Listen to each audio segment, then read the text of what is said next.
Hello friends, welcome back to Mansi study channel. दोस्तों, आज है 19 जुलाई 2024 और 19 जुलाई 2024 से रिलेटेड करंट अफेयर्स के जितने भी क्वेश्चन बन सकते हैं आज की क्लास में सारे क्वेश्चन को कवर करेंगे और हर क्वेश्चन से रिलेटेड इंपॉर्टेंट पॉइंट भी मैं आपको बताऊंगी। तो आप लोग पूरा क्लास बहुत ध्यान से देखिएगा।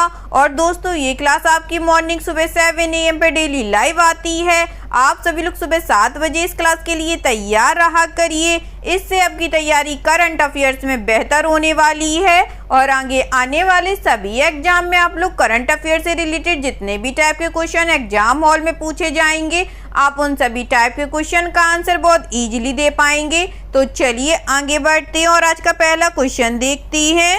आज का पहला क्वेश्चन लिखा है, किस राज्य सरकार का ई स्वास्थ्य धाम पोर्टल अब केंद्र के Ayushman Bharat digital mission ABDM के साथ एकीकृत हो गया है, जिसमें 4 धाम तीर्थयात्रियों को अपने राष्ट्रीय डिजिटल स्वास्थ्य खाते बनाने की सुविधा मिलेगी। Which state government e Swasthya Dham portal in now integrated with the centre Ayushman Bharat digital mission ABDM allowing 4 Dham pilgrims to seamlessly create their national digital health accounts। First option है उत्तर प्रदेश, सेकेंड ऑप्शन है मध्य प्रदेश, थर्ड ऑप्शन है Orissa, fourth option है उत्तराखंड। जल्दी से बताइएगा दोस्तों, इस question का राइट आंसर क्या हो जाएगा। इस क्वेश्चन का जो राइट आंसर हो जाएगा फ्रेंड्स, वह है हमारा ऑप्शन नंबर D, उत्तराखंड। चलिए इस क्वेश्चन से रिलेटेड इंपॉर्टेंट पॉइंटों को पढ़ते हैं। उत्तराखंड सरकार के स्वास्थ्य एवं परिवार कल्याण विभाग ने ई स्वास्थ्य धाम नामक एक पोर्टल लॉन्च किया है। ई स्वास्थ्य धाम पोर्टल 4 धाम यात्रा तीर्थयात्रियों के स्वास्थ्य मापदंडों की निगरानी में मदद करता है। यह यमुनोत्री, गंगोत्री, केदारनाथ और बद्रीनाथ की यात्रा करने वाले तीर्थयात्रियों की सुगम यात्रा सुनिश्चित करता है, जिन्हें 4 धाम यात्रा कहा जाता है। ई स्वास्थ्य धाम पोर्टल तीर्थयात्रियों को कई तरह के लाभ प्रदान करता है और उनमें से एक है ABHA का निर्माण। तीर्थयात्री आसानी से कुछ ही मिनटों में ई स्वास्थ्य धाम पोर्टल पर अपना 14 अंकीय ABHA नंबर बना सकते हैं। ठीक है दोस्तों, चलिए आगे बढ़ते हैं और नेक्स्ट क्वेश्चन देखते हैं। नेक्स्ट क्वेश्चन लिखा है फ्रेंड्स, एग्री सॉल्यूशंस प्रदाता ग्राम अन्नटी के सहयोग से किस कंपनी ने प्रोजेक्ट मैंगो उन्नति के लॉन्च की घोषणा की है। Which company in collaboration with agri solution provider Gram Unnati has announced the launch of project mango Unnati. First option है Coca Cola India, second option है जिंदल एंटरप्राइजेज, थर्ड ऑप्शन है रियल इंडिया या फोर्थ ऑप्शन है डाबर इंडिया।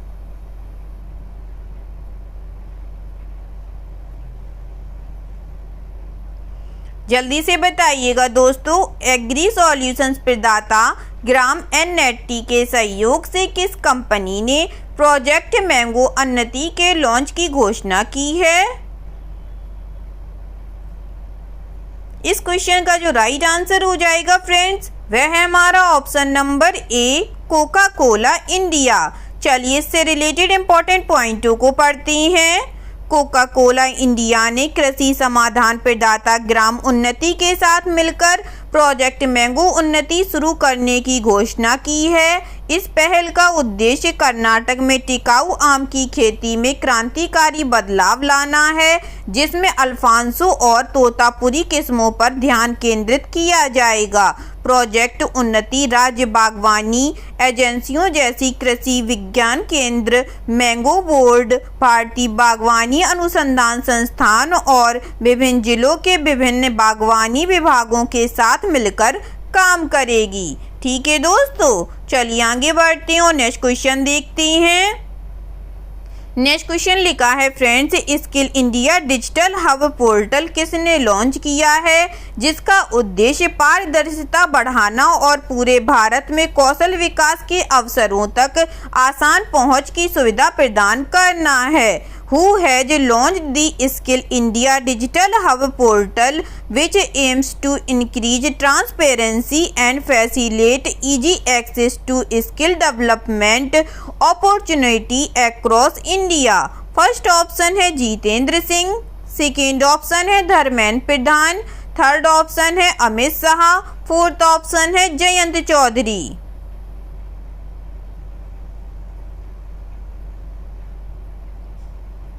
बताइएगा दोस्तों इस क्वेश्चन का right answer क्या हो जाएगा। इस क्वेश्चन का जो राइट आंसर हो जाएगा फ्रेंड्स, वह है हमारा option number D, Jayant Chaudhary. चलिए इससे रिलेटेड इंपॉर्टेंट पॉइंटों को पढ़ते हैं। कौशल विकास एवं उद्यमिता मंत्रालय में केंद्रीय राज्य मंत्री जयंत चौधरी ने skill India digital hub portal का शुभारंभ किया है। पोर्टल का प्राथमिक उद्देश्य यह सुनिश्चित करना है कि लाभार्थियों को सभी योजनाओं के बारे में पूरी जानकारी उपलब्ध हो। इसका उद्देश्य पारदर्शिता बढ़ाना तथा पूरे भारत में कौशल विकास के अवसरों तक आसान पहुंच सुनिश्चित करना है। ठीक है दोस्तों, चलिए आगे बढ़ते हैं और नेक्स्ट क्वेश्चन देखते हैं। नेक्स्ट क्वेश्चन लिखा है फ्रेंड्स, राष्ट्रपति द्रौपदी मुर्मू ने न्यायमूर्ति एन कोटेश्वर सिंह और न्यायमूर्ति आर महादेवन को सुप्रीम कोर्ट का न्यायाधीश नियुक्त किया है। इन दोनों नियुक्तियों के साथ ही सुप्रीम कोर्ट में न्यायाधीशों की स्वीकृत संख्या बढ़कर कितनी हो जाएगी? President Droupadi Murmu has appointed justice N Koteswar Singh and justice R Mahadevan as justice of the supreme court. With these two appointments, the census number of judges in the Supreme Court will increase to, first option है 32, second option है 33, third option है 34, fourth option है 31।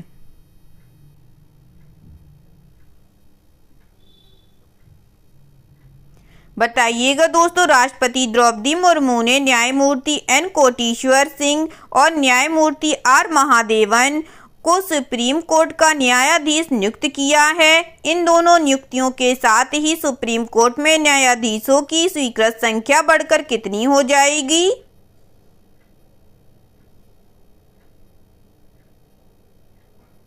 इस question का जो right answer हो जाएगा friends, वह है हमारा ऑप्शन नंबर सी, 34 हो जाएगी। चलिए इससे रिलेटेड इंपॉर्टेंट पॉइंटों को पढ़ते हैं। राष्ट्रपति द्रौपदी मुर्मू ने न्यायमूर्ति एन कोटेश्वर सिंह और न्यायमूर्ति आर महादेवन को सर्वोच्च न्यायालय का न्यायाधीश नियुक्त किया है। न्यायमूर्ति एन कोटेश्वर सिंह वर्तमान में जम्मू कश्मीर और लद्दाख उच्च न्यायालय के मुख्य न्यायाधीश हैं, जबकि न्यायमूर्ति आर महादेवन मद्रास उच्च न्यायालय के न्यायाधीश हैं। भारत के मुख्य न्यायाधीश डी.वाई. चंद्रचूड़ की अध्यक्षता वाले 5 सदस्यीय सुप्रीम कोर्ट कॉलेजियम ने 11 जुलाई को एक प्रस्ताव में उनके नामों की सिफारिश की थी। ठीक है दोस्तों, चलिए आगे बढ़ते हैं और नेक्स्ट क्वेश्चन देखते हैं।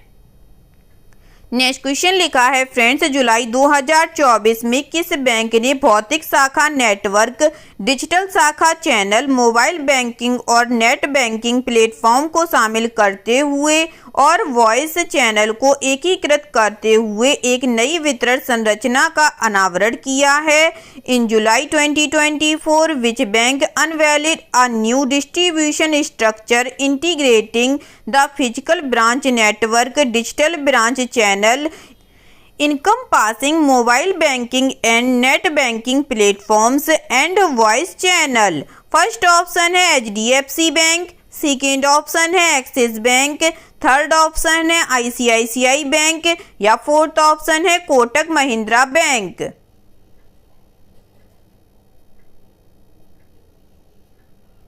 जल्दी से बताइएगा दोस्तों, इस क्वेश्चन का राइट आंसर क्या हो जाएगा? इस क्वेश्चन का जो राइट आंसर हो जाएगा फ्रेंड्स, वह है हमारा option number D, Kotak Mahindra bank. चलिए इससे रिलेटेड इंपॉर्टेंट पॉइंटों को पढ़ते हैं। कोटक महिंद्रा बैंक ने एक नई वितरण संरचना का अनावरण किया है, जिसमें भौतिक शाखा नेटवर्क, डिजिटल शाखा चैनल, मोबाइल बैंकिंग और नेट बैंकिंग प्लेटफॉर्म शामिल और वॉइस चैनल को एकीकृत किया गया है। नए वितरण ढांचे के हिस्से के रूप में निजी क्षेत्र के ऋणदाता ने प्रणब मिश्रा को वितरण प्रमुख नियुक्त किया है। नए वितरण ढांचे का उद्देश्य सभी समूह उत्पादों और सेवाओं में ग्राहकों के लिए एक सर्व चैनल निर्बाध अनुभव प्रदान करना है। नई संरचना तालमेल बनाकर और सेवा वितरण में सुधार करके सभी इंटरेक्शन चैनलों में ग्राहकों के लिए एक निर्बाध अनुभव सुनिश्चित करेगी। ठीक है दोस्तों, चलिए आगे बढ़ती हैं और नेक्स्ट क्वेश्चन देखती हैं।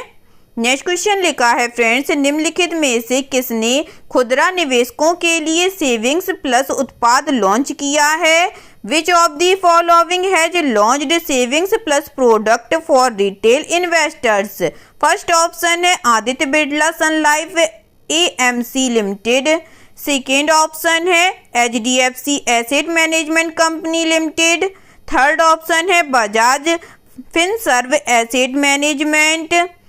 फोर्थ ऑप्शन है बंधन म्यूचुअल फंड।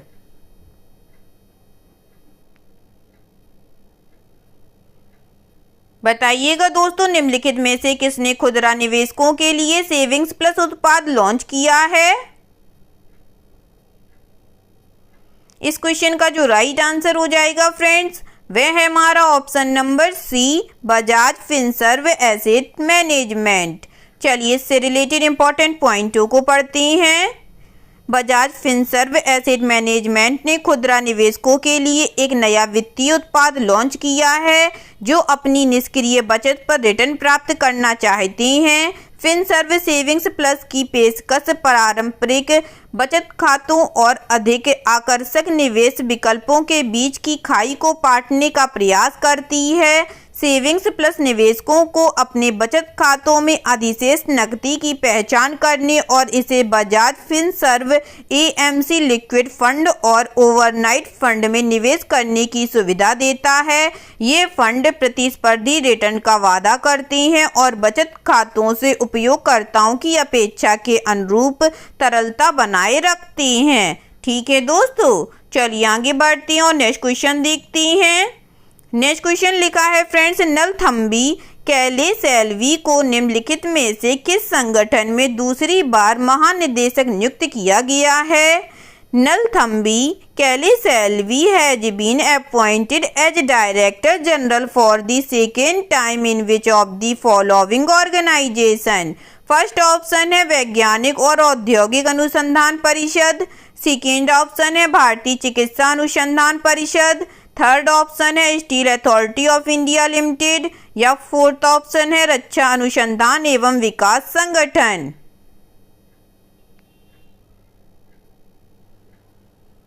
जल्दी से बताइएगा दोस्तों, नलथम्बी कैलेसएलवी को निम्नलिखित में से किस संगठन में दूसरी बार महानिदेशक नियुक्त किया गया है?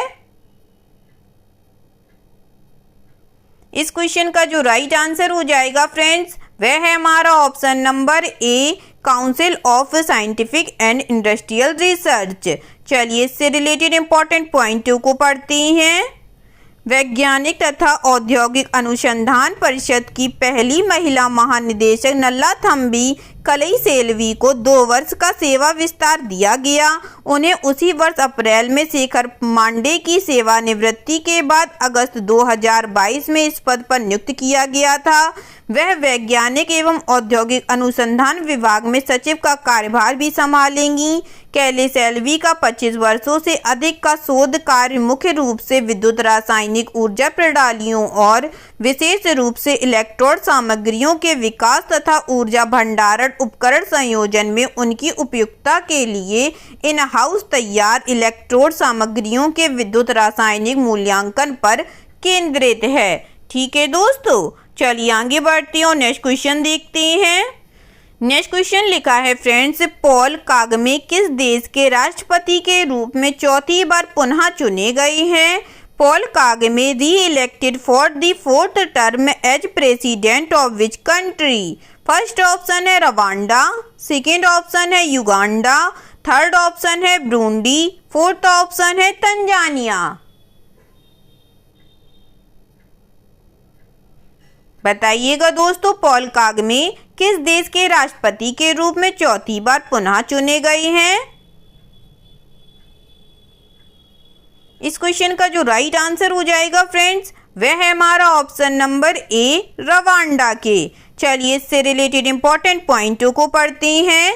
राष्ट्रपति पॉल कागमे ने रवांडा के 2024 के राष्ट्रपति चुनाव में 99.15% वोट हासिल कर निर्णायक जीत हासिल की है। यह उनका लगातार चौथा कार्यकाल है। दो प्रतिद्वंदियों डेमोक्रेटिक ग्रीन पार्टी के फ्रैंक हैबिनेजा और स्वतंत्र उम्मीदवार फिलिप मपायमाना को क्रमशः 0.53% और 0.32% मत प्राप्त हुए। रवांडा की लगभग 65% आबादी, जो मुख्यतः 35 वर्ष से कम आयु की थी, इन्होंने चुनाव में भाग लिया है। ठीक है दोस्तों, चलिए आगे बढ़ते हैं और नेक्स्ट क्वेश्चन देखते हैं। नेक्स्ट क्वेश्चन लिखा है फ्रेंड्स, महाराष्ट्र रियल एस्टेट विनियामक प्राधिकरण महारेरा के अध्यक्ष के रूप में किसे नियुक्त किया गया है? Who has been appointed as the chairman of the Maharashtra real estate regulatory authority MahaRERA? First option है गौरव बनर्जी, सेकेंड ऑप्शन है जेठा अहीर, थर्ड ऑप्शन है प्रदीप सिंह खरोला, फोर्थ ऑप्शन है मनोज सोनिक। जल्दी से बताइएगा दोस्तों, इस क्वेश्चन का राइट आंसर क्या हो जाएगा? इस क्वेश्चन का जो राइट आंसर हो जाएगा फ्रेंड्स, वह है हमारा option number D Manoj sonic. चलिए इससे रिलेटेड इंपॉर्टेंट पॉइंटों को पढ़ते हैं। महाराष्ट्र के पूर्व मुख्य सचिव मनोज सोनिक को महाराष्ट्र रियल एस्टेट विनियामक प्राधिकरण का अध्यक्ष नियुक्त किया गया है। वह अजय मेहता का स्थान लेंगे, जिनका कार्यकाल सितंबर 2024 में समाप्त होगा। 1987 बैच के IAS अधिकारी सोनिक दिसंबर 2023 में मुख्य सचिव के पद से सेवानिवृत्त होंगे और वर्तमान में मुख्यमंत्री के प्रधान सलाहकार के रूप में कार्यरत हैं। ठीक है दोस्तों, चलिए आगे बढ़ते हैं और आज का लास्ट क्वेश्चन देखते हैं। आज का लास्ट क्वेश्चन लिखा है फ्रेंड्स, रोबर्टा मेत्सोला को दूसरी बार यूरोपीय संसद का अध्यक्ष चुना गया है। वह किस देश से हैं? Roberta Metsola has been elected president of the European parliament for a second term. She is from which country? First option है रूस, सेकेंड ऑप्शन है माल्टा, थर्ड ऑप्शन है सोमालिया, फोर्थ ऑप्शन है यूके।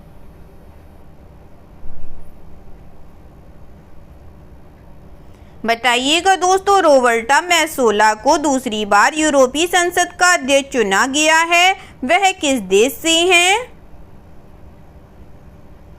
इस क्वेश्चन का जो right answer हो जाएगा फ्रेंड्स, वह है हमारा ऑप्शन नंबर बी माल्टा देश से हैं। चलिए इससे रिलेटेड इंपॉर्टेंट पॉइंटों को पढ़ते हैं। रोबर्टा मेत्सोला को यूरोपीय संसद के अध्यक्ष के रूप में एक नए कार्यकाल के लिए व्यापक समर्थन प्राप्त हुआ है, जिसमें वह यूरोपीय संघ विधानसभा के प्रमुख के रूप में दूसरा कार्यकाल जीतने वाली पहली महिला बन गई हैं। मेत्सोला एक माल्टा की सांसद जो 2022 में यूरोपीय संघ विधानसभा का नेतृत्व करने वाली 20 वर्षों में पहली महिला बनेंगी। जर्मनी के मार्टिन शुल्ज के बाद केवल दूसरी राष्ट्रपति हैं जिन्होंने 1979 में यूरोपीय संघ की संसद के प्रत्यक्ष रूप से निर्वाचित संस्था बनने के बाद से एक और कार्यकाल जीता है। ठीक है दोस्तों, आई होप आज के सभी क्वेश्चन आप लोगों को बहुत अच्छे लगे होंगे फ्रेंड्स, और सभी क्वेश्चन से रिलेटेड इंपॉर्टेंट पॉइंट्स भी आप लोगों को बहुत अच्छे से समझ में आए होंगे। एग्जाम के नज़रिए से दोस्तों क्लास बहुत हेल्पफुल रही होगी आप लोगों के लिए। अगर आपको क्लास अच्छी लगी हो और सारे फैक्टों को आप लोगों ने अच्छे से समझा हो तो प्लीज़ इस क्लास को लाइक कीजिएगा, शेयर कीजिएगा और आपके अपने चैनल मानसी स्टडी चैनल को सब्सक्राइब कीजिएगा। थैंक यू सो मच दोस्तों।